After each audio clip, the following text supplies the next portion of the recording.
հանրային կարծիքի ձևավորման համատեքստում ինչ կարևոր է, որ հնչի ալտերնատիվ տեսակետ, մաքսիմալ շատ դա լինի, մաքսիմալ որակով դա լինի, հասանելի լինի, այսինքն իշխանության պրոպագանդային հակասող, իսկ իշխանության պրոպագանդան գիտեք, հա, որ աղետալի է եւ իրանց աղետի արդարացմանն է ուղղված, ուստի ես կարծում եմ, որ կա իմաստ, որպեսզի մենք շատացնենք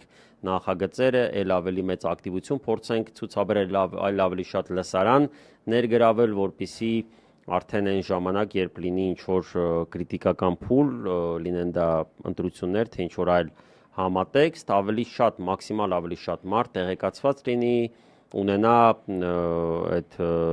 ինֆորմացիան, որպեսզի համապատասխան վերլուծություն անի եւ ընտրություն, կարծում եմ դա կարևոր է եւ բարդ եմ պատկերացնում, որ եթե դա չանենք, ինչով կարանք օգտակար լինենք հանրությանը եւ ինքներս մեզ այս համատեքստում, հա